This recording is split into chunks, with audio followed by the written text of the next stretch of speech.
I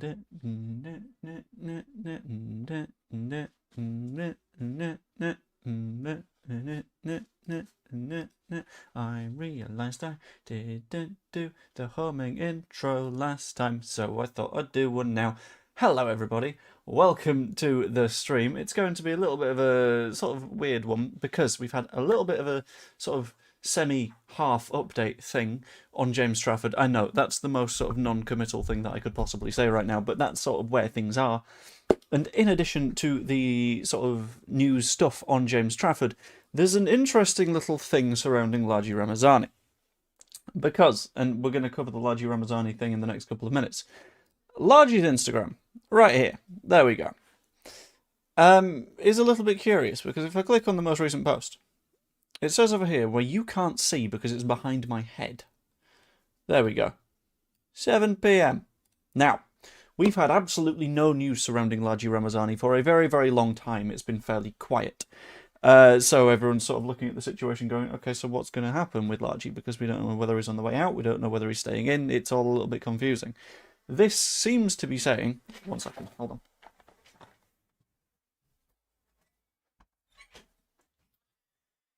Anyway, so the general vibe of Largie Ramazani's sort of social media presence right now is very much not a player at Leeds United, because if I click off this post, then you get, oh, he's done the thing where he's all edgy and he's blacked out his profile picture, because of course he has. And he's done that thing where he's deleted all of his old posts, including the ones where he was happy because we won the league.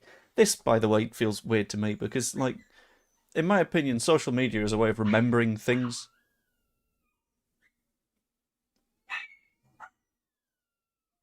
The dog's losing his mind. Social media is a means of, like, remembering things that you've done throughout your life. And it includes just, like, you will post all of the good memories, you'll post some of the bad memories and all this kind of stuff. To do the whole social media purge and get rid of absolutely everything that he did at Leeds United is so weird to me. And, like, this post was from 21 hours ago. So everything before 21 hours ago is gone, no, that doesn't count, actually, which says to me that something has been agreed in the last 21 hours, which is potentially a departure. And it is now 7 PM, so I'm just going to mash F5 a few times to see if he's actually done anything. But I do sort of take the same kind of vibe as Zach on this one, that Ramazani never seemed like the most sort of mature kind of guy. He always seemed someone that would, like, do his own thing and he'd faff about and all that kind of stuff.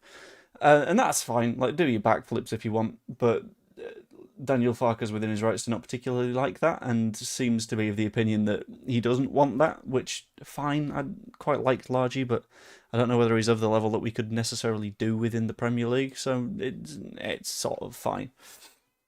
But I'm going to keep an eye on absolutely everywhere. Now it's just hit 7 PM to work out what exactly Ramazani was talking about and what sort of general direction his career is looking like going forwards. But in addition to that, there was a little bit of a semi-update on James Trafford. Yesterday everyone did the whole sort of, we're still getting closer on James Trafford, because it's not going to be the kind of move that you can just do like that. It's going to be one that takes a little bit of time, because the high money ones always will, because that's how this works.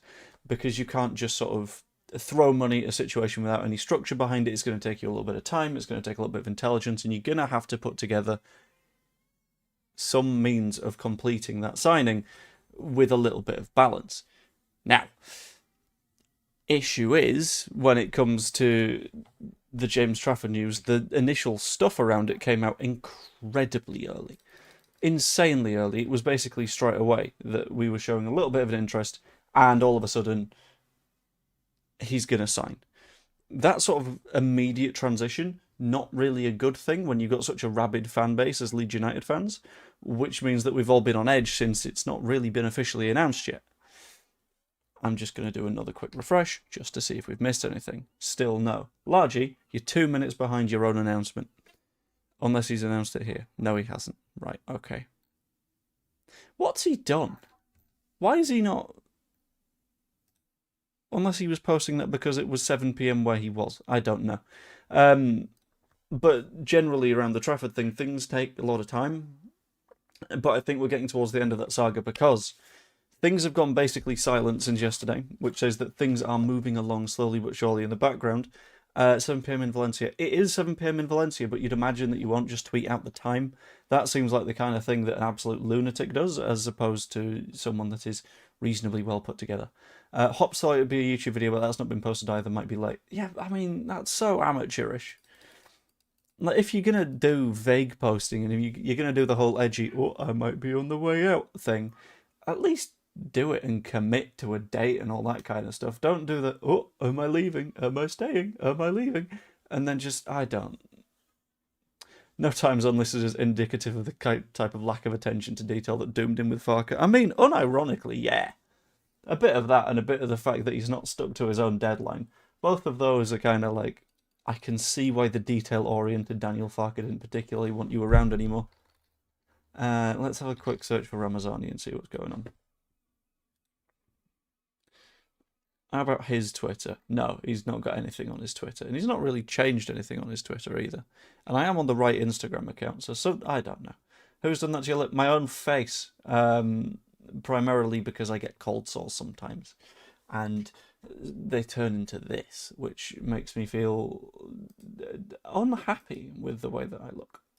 But that's fine. It happens to everyone sometimes, I assume. If you get cold sores, let me know in the comments. And also, whilst you're there, pop a like on the stream. That'd be lovely. As would subscribing. But, well, it's fine. Yeah,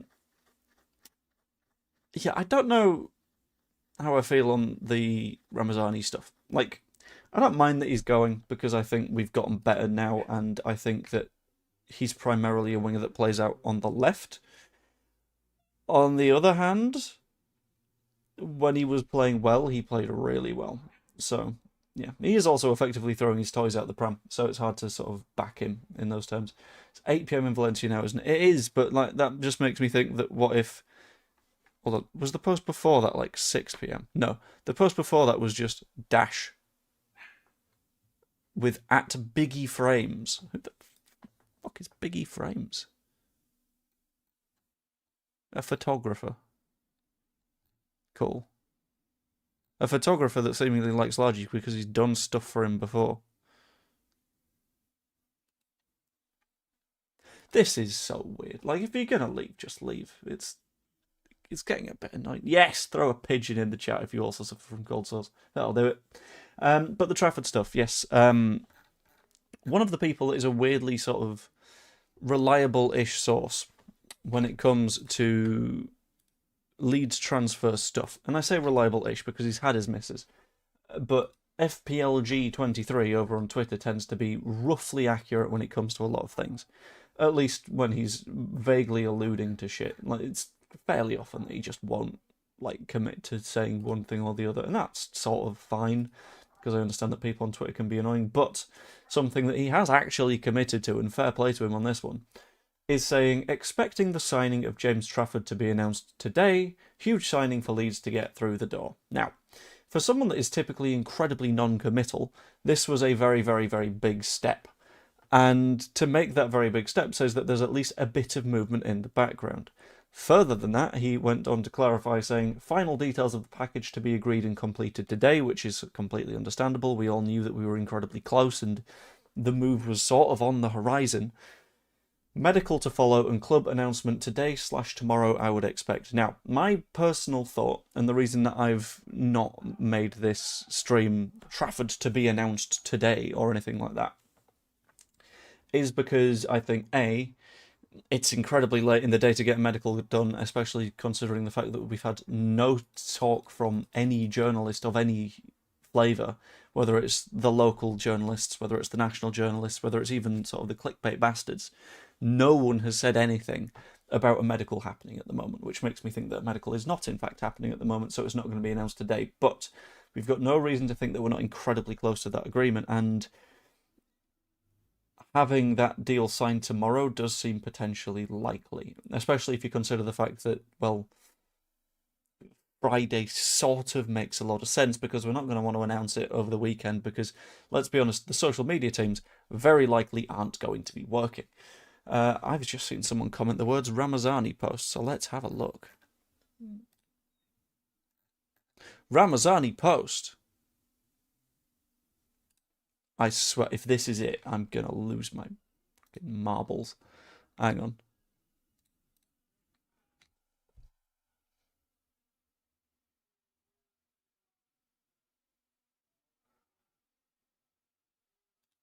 Hold on, I've just realised I've not got the edgy sound coming through. One sec.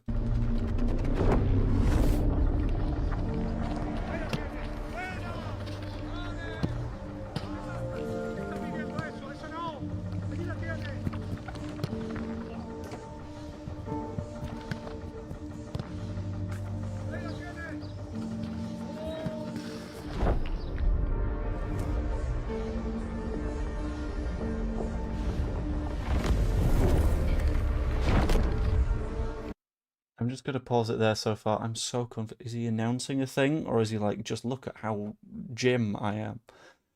I don't... Anyway, we continue.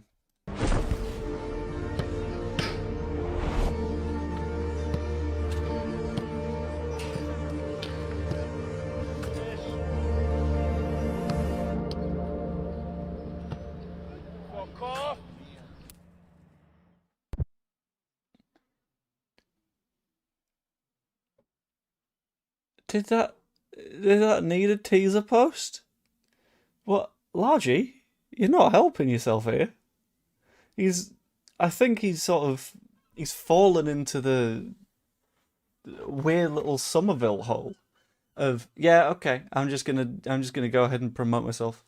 Like the fact that this is actually a shot from a video means that he's playing in earrings like an absolute tosspot, because you don't do that, because it's daft. Because if someone is, like, the chance of it getting caught and ending up causing some genuine damage to your ear and stuff is huge.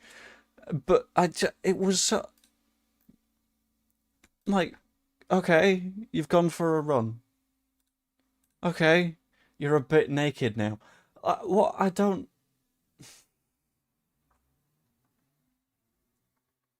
Should I do one of these? Should I do like a training montage video to show just how easy it is to do a training montage? Because, like, let's be honest, the most impressive parts of this were, like, at one point he took a pretty nice... I can't skip to a certain point in the video, that's annoying. Like, that's just walking. I can do that. That's just sitting down. That's just looking tired. He's having a jog. Touch, turn, shoot against the goalkeeper that's not moving. What's the point, Largie? What we did, like, he's had such a, like, he's had such a sort of level of backing from the fans, and these are, like, fair enough. Like, fans want him to be here, and that's okay. That's completely within their purview. If you like Largie Ramazani, you like Largie Ramazani. But to do the weird promotional video thing when we're already in the process of being like, okay, you might be on the way out. Like, we know he's not with the squad. We know that he's not.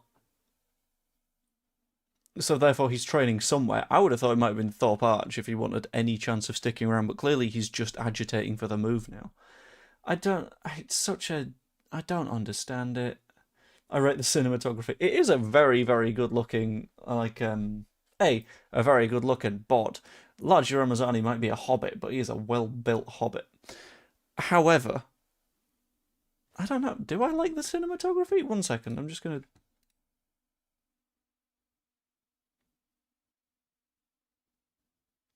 I don't think the cinematography is that impressive either, because it's just shaky cam black and white. Anyone can do shaky cam black and white. I can do shaky cam black and white. I don't know. I don't understand. Largie, what are you doing? Take a look at yourself. Have a word with Ethan. Ethan will be like, yeah, it's been a bit of a bellend. And then there we go. Yeah, I think we don't necessarily need him, but I do... Yeah, I think Harry Wilson is vastly better than Largie Ramazani, so if I want to go out and want to come in, I haven't got a problem with that in the slightest, to be completely honest with you. But yeah, that was a bit weird. In addition to that, there is the conversation around James Trafford, with it looking like it is very much heating up. He will be en route, which is exciting. If he did backflips, it might have helped him more. I mean, he only does backflips when he scores, so his level of backflips is closely tied to his level of quality on the football pitch. And if he wants to not show his quality on a football pitch, then he's not going to show his backflips on the football pitch either, which is completely his choice. Certain players I think need to get more of a chance at Leeds, and Ramazani's one of them. I think it's more that Ramazani doesn't really fit the sort of approach that Daniel Farke's taking at the moment. It seems to be a more, how do I phrase it? Like a sort of stodgy approach, an approach of, okay, so this is what we're going to be doing, and we are going to be structured because going into the Premier League you need a bit of structure, and if you're not structured, things fall apart. And Largie is not a structured man, and he had the time to show that he is structured and has the ability to work within a structure and all that kind of stuff. But then instead of doing what the likes of Jack Harrison do and being like, right, I'll just get my head down and I will train the ever-loving shit out of this. Julian Brandt, who is at Leverkusen training with Kai Havertz, you don't see him posting like random thirst videos of himself on Instagram because he's like, look, I'm training, I'm buff. You don't see that, and I think it feels like what Daniel Farke doesn't like is an ego in the squad. And it feels like all that Largie is proving time and time again is that he is the ego, which doesn't hugely help. We don't play winger screw. I mean, we do. Noah Okafor is one example. Yeah, there's plenty. Whatever. Don't see him being a Leeds player move on. Yeah, I think he's going to move on. Hey Joe, I challenge you to replicate the Ramazani video with your own montage. Maybe. I might. I would need someone to film it though, and that's the difficult part, I think. And I'm not sure I'd be able to get someone to do that because you need you need someone with a phone chasing like whoa, wobble wobble wobble, because there was no like firmness in any of those shots. If he now know he could be put to third choice winger, I'm very confused by that, Rich. But yeah, I don't even know if he'd be third choice. Looking at the left, Okafor, then Nonto, then arguably Mecha is the next in the list. I don't realistically think that Ramazani would even be our fourth choice, so off you go for me.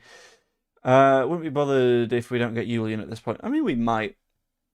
It'd still be a good addition to the side, as would Shelch, but I don't know whether we will. I would like us to. It would be wonderful, but you never know. You never know. 1 second. Okay. There will not be a big up watch along tonight, it appears, which is a little bit of a shame. I might do a watch along stream tonight. I'm undecided. So I'm going to test something. I'm going to run a poll. So my coaching videos got fun will be on social sites somewhere. Maybe. Do a watch along tonight. It will just be chill vibes. And a natter. Simple yes or no. And then I might cut it halfway through if I can't be bothered, I don't know. But we'll see. I'm like at the end of the day, I'm going to be watching the match later. I might decide to do a stream for it. I don't know. But it's up to you guys, I guess. And if enough of you show up, I might do more of them. I'm yet to decide. 7 votes. 6 of them say yes, 1 of them says no. Oh, there's more no's. Oh, wait, hold on. 8 yeses, 2 no's. I'm going to keep commentating this vote because I'm very curious. It just keeps bouncing around a little bit. Just let me know. I'm kind of curious. I should have instead asked, would you watch a watch along? Because, like, at the end of the day, kickoff is midnight, so a lot of people aren't even going to be awake for that one. Be nice if you were, though.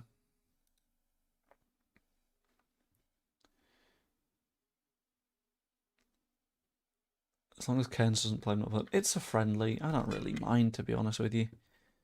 Just said no since it's so late for you over there. I mean, I'm going to be watching regardless, to be honest with you. It would probably be fairly low engagement, though, that's right. It's just a case of, would the low engagement be enough engagement to be worthwhile? I voted yes, but we sound asleep in bed, maybe. Okay. I will, at the very least, do a bit of a pre-match, and then I'll decide from there, is what I think I'll do with the baby myself, get that sleep. I'm going to be watching it. And if I'm watching it, then I don't know. I'm yet to decide. Because I'll be honest, I didn't watch the Wrexham match. I was not awake enough to watch the Wrexham match. It got to like 11. I was feeling a bit dozy. I was like, right, I got a baby asleep on me. The path of least resistance is close my eyes. And that's the path that I ended up going down. which is a path that I can't say that I regret because it was a very, very comfortable path to follow. You didn't miss much. Yeah, I saw the highlights afterwards. And the highlights were... Who was watching it? Who was on the stream? I don't know. That's the question. If there's enough, then there's enough. I've been watching Sky Sports News getting to hear the announce of James Trafford. What? I'm not too sure what you mean. Are you saying that Sky Sports News are announcing James Trafford? Oh, Newcastle are deep in trouble next season. They lost Eddie Howe earlier today, and now Arsenal and Newcastle are in advanced talks for the transfer of Bruno Guimaraes. Hot topic for a deal worth over £80 million. Newcastle have a job on. They've lost Tonali, they're losing Guimaraes. They lost Gordon, they've got a new manager, they've done very little rebuild.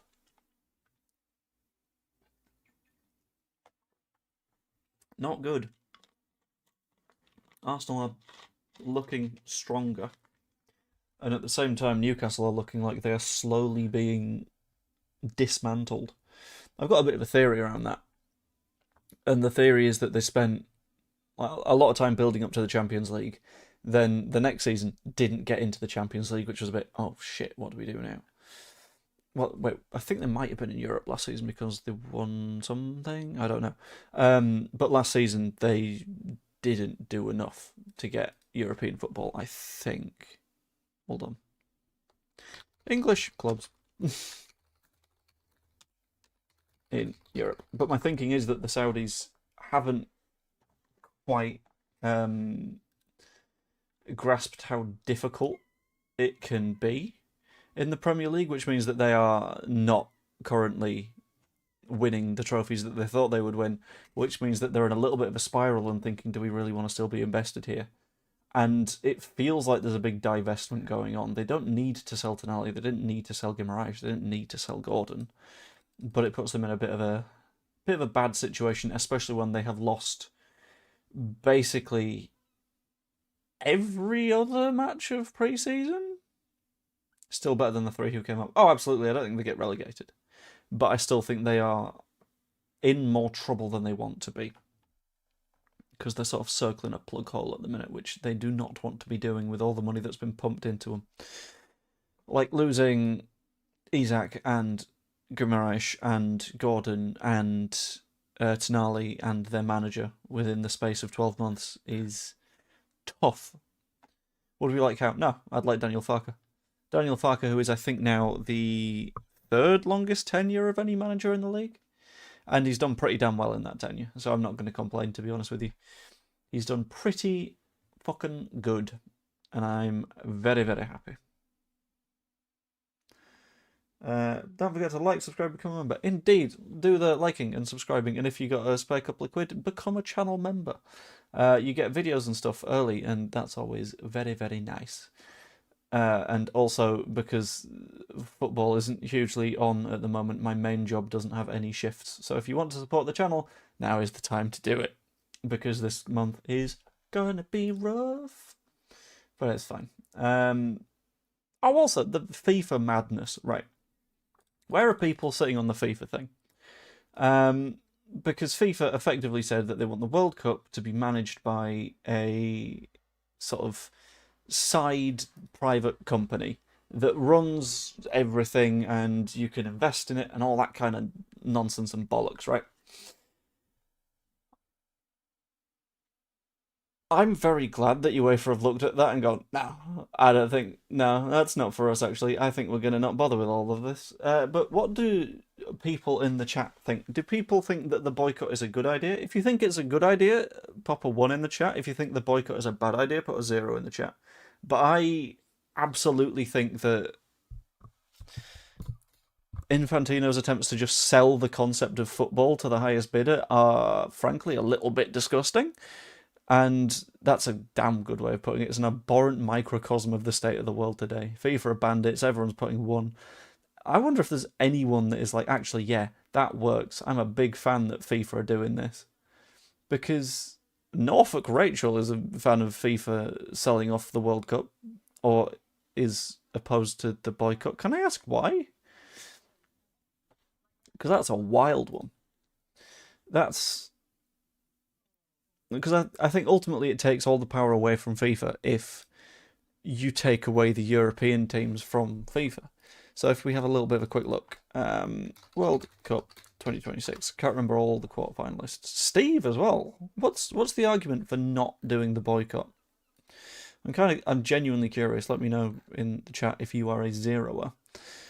But if we scroll down, I think UEFA have done well to realise that they hold basically all of the power, because I thought Zero was against FIFA. Okay, that's all good. Understood.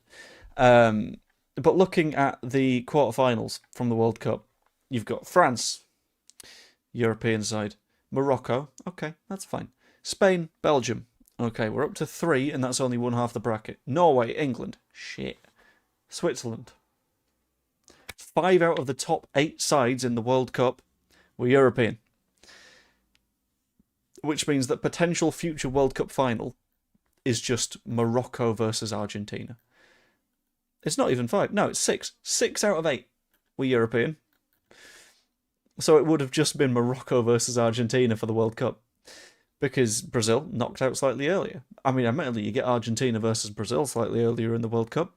But no, I think they're looking for a way to keep their value high, because I'm sick of politics entering football. But this... What? Hold. What? That's what the boycott is kind of for, right? Because what FIFA are actively trying to do is sell on the World Cup as a concept to private ownership, whereas surely the argument for football staying as it is and politics not entering it is not allowing that outside purchase. Surely that's the non-political approach. I feel like more politics gets introduced if one of the family relatives of Donald Trump buys a share in the World Cup and runs it for profit. Right? I don't know. I do notice that any boycott will exclude the women's teams. It won't. It's been... I disagree, but that's okay. I'm just not sure how... I'm not sure how it's not political to privatise the World Cup, is, I guess, my approach on it. Many non-European countries are open to the FIFA bribes. That's true, but at the same time, so much viewership just collapses from the World Cup if European sides aren't in there. Like, from the round of 16 onwards, the non-European teams remaining were Paraguay, Canada, the USA, Brazil, Mexico, Argentina, Egypt, Colombia. If that's your last 8 in a World Cup, it's a bit icky. It sort of loses a lot of the momentum, and I think that's not going to be something that a lot of people are going to look forward to watching in the slightest. So I think UEFA have a hell of a lot of power, and it's kind of good that they're using it in this instance. Trafford signs. I hope Trafford signs, unless we've had evidence and information that Trafford has signed in the time that I've been streaming and I've not seen it. I was going to schedule a stream for Trafford signing, actually, and then just keep it private for a bit. Or one of the Middle Eastern kings will buy it. Yeah, I mean, it'll be a case of... Because you also buy the right to, like, organise it as well. It's political, I agree. I'm not up for teams getting involved in political boycotts. That's where I think I disagree. I think you can't... There's no way of stopping it if you don't do something. You can't just sit there and go, no, go on, privatise it. Like, you need to do something to kind of claw football back, I guess. UEFA and FIFA have been a collision course for a long time. This may finally be the moment. It looks very much like the moment, to be honest with you. No credible World Cup without European involvement. Yeah, that's not a World Cup anymore. Like, you can't take the most influential continent in football, remove it from the World Cup, and then just continue on with it. And the interesting thing is, as well, because it does include the Women's World Cup, it's like, I think all FIFA organised tournaments. So if I search FIFA Women's World Cup, who is the next host? Okay, the next host is Brazil, so that doesn't really affect things. But the World Cup in 2030 is hosted by Morocco, which, fine, unaffected, and Spain and Portugal, which kind of shifts things a bit, which isn't great. No, but like saying, okay, if you're gonna do a World Cup under these rules, we're gonna not be a part of it is the discourse. That's fundamentally a part of it, I think. The one good thing about the attempted privatisation of the World Cup will be it will be end of Infantino. It will absolutely get rid of him. Transfer fees it'll affect them if they're not playing. That's true. But at the end of the day, the football associations of those countries represent the men and the women. So it kind of only has an impact if both the men's and the women's World Cup UEFA go, no, we're not having this. Other federations will leave, just not the ones desperate for cash or corrupt. Yeah, a lot of which is CAF? Is CAF the Asian Federation or the African Federation? CAF, being the AFCON CAF, have already spoken out against it, which is interesting. I believe, if I remember right, there hasn't been any particular word from the Asian Federation. There's not been much out of CONCACAF either, which is interesting because I imagine CONCACAF's the North American one, right? CONCACAF. Yeah, I think CONCACAF is North America. Yes, CONCACAF I can see being a little bit more in favour because the United States organisation are obviously going to be under pressure from Trump because Trump is Infantino's best friend and will be looking to buy a significant chunk of the World Cup. And also you've got the Caribbean nations that get a hell of a lot of money out of bribes from Infantino in this specific case. Need to walk away from FIFA. This World Cup was corrupt. I don't know if this World Cup was especially corrupt. It was just bad.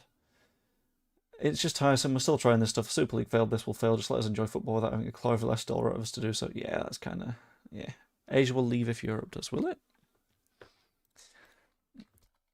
Let's have a look. Asian Football Confederation. Infantino. I want to see if there's any news.